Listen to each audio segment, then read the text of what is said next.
Perkenalkan, nama saya Richard Sinaga. Saya berasal dari kelas 12 IPS 3. Di sini saya akan menjelaskan materi sosiologi tentang ketimpangan sosial. Yang pertama saya akan menjelaskan pengertian ketimpangan sosial. Pengertian ketimpangan sosial adalah suatu kondisi di mana ketidakseimbangan yang ada di tengah-tengah masyarakat yang terlihat sangat mencolok, terlebih itu di sektor di bagian penghasilan. Yang kedua, faktor-faktor pembentuk ketimpangan sosial. Ada dua faktor. Yang pertama, faktor internal dan faktor eksternal. Faktor internal itu berasal dari dalam diri seseorang itu sendiri, di mana dia membatasi bahwa kemampuannya tidak dapat maju ke depan, sehingga mereka berada di titik paku di mana mereka sekarang. Ataupun bisa dikatakan kemalasan dari setiap individu dan tidak dapat untuk maju ke depan untuk mengikuti arus globalisasi. Yang kedua itu adalah faktor eksternal. Faktor eksternal itu berasal dari luar, di mana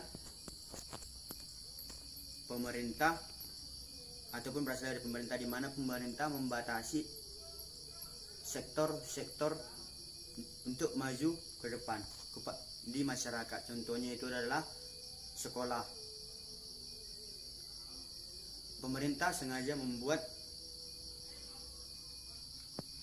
uang sekolah yang begitu tinggi, sehingga masyarakat yang berpenghasilan di bawah rata-rata ataupun masyarakat miskin tidak dapat membuat anaknya masuk sekolah, sehingga anaknya tidak memiliki pola pemikiran untuk maju ke depan dan tidak ada pendidikan sejak awal. Bentuk-bentuk ketimpangan sosial ada 4, yaitu sosial ekonomi. Sosial ekonomi itu masyarakat yang berpola interaktif positif berkomunikasi dengan masyarakat yang berpola interaktif negatif, sehingga masyarakat yang berpola interaktif positif ini terpengaruhi oleh masyarakat yang berpola interaktif negatif, sehingga mereka memakai pola pemikiran dari masyarakat yang berpola interaktif negatif. Bentuk-bentuk ketimpangan sosial yang kedua itu antar buruh dan pemegang modal, di mana pemegang modal menggaji ataupun mengupah buruh untuk melakukan sesuatu, sehingga penghasilan mereka terpaku kepada buruh. Bentuk-bentuk ketimpangan sosial yang berikutnya, yang ketiga adalah antar masyarakat miskin dan masyarakat kaya, di mana masyarakat miskin ini berpola pemikiran bahwa mereka tidak dapat maju ke depan, sehingga mereka hanya terpaku di mana mereka berdiri sekarang. Contoh yang membuat mereka tidak dapat maju ke depan adalah faktor di pendidikan. Baru berikutnya tidak ada pengetahuan sejak awal, dan yang ketiga itu adalah yang terlebihnya itu kemalasan. Terlebih di kemalasan, mereka malas untuk melakukan segala hal. Mereka terpaku bahwa mereka begini-begini saja. Sedangkan di masyarakat yang kaya itu berpola pemikiran untuk maju, sehingga mereka udah mantap dan lebih mantap untuk mengikuti arus globalisasi. Bentuk-bentuk ketimpangan sosial berikutnya adalah yang nomor 4, berasal dari pemerintah. Berasal dari pemerintah itu, pemerintah membatasi segala akses untuk menuju ke depan, sehingga masyarakat tidak bebas menyalurkan segala pemikirannya. Contohnya itu dibatasi oleh pendidikan. Pemerintah sengaja membuat pendidikan yang hanya bisa dijangkau oleh masyarakat yang berpenghasilan lebih dan menengah, sehingga masyarakat yang di bawah tidak dapat mengikuti arus dari globalisasi, sehingga mengakibatkan ketimpangan sosial.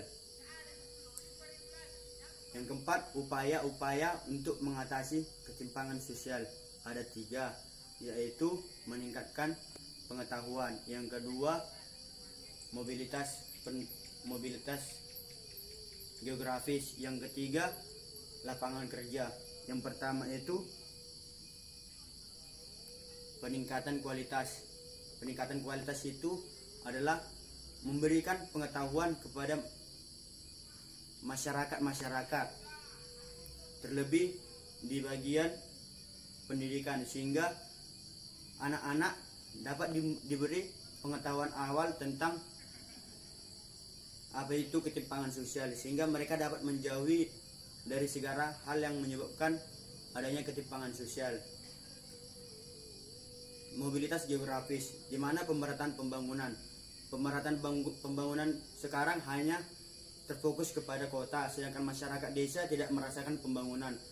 Contohnya itu di bagian kesehatan, pendidikan, prasarana dan sarana, di mana kesehatan di kota lebih terlihat, sedangkan yang di desa sering terjangkit penyakit. Yang di masyarakat di kota memiliki sarana dan prasarana yang sangat bagus, sedangkan masyarakat yang di desa berketinggalan, di mana sarana dan prasarana sangat tidak terakumulasi ataupun tidak adanya pembangunan prasarana yang memadai. Yang berikutnya adalah pendidikan.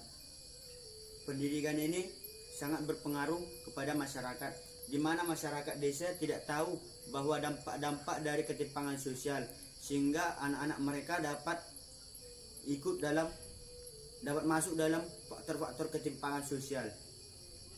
Sekian penjelasan dari saya Richard Sinaga. Bila ada kata-kata yang kurang jelas mohon dimaafkan. Sekian dan terima kasih.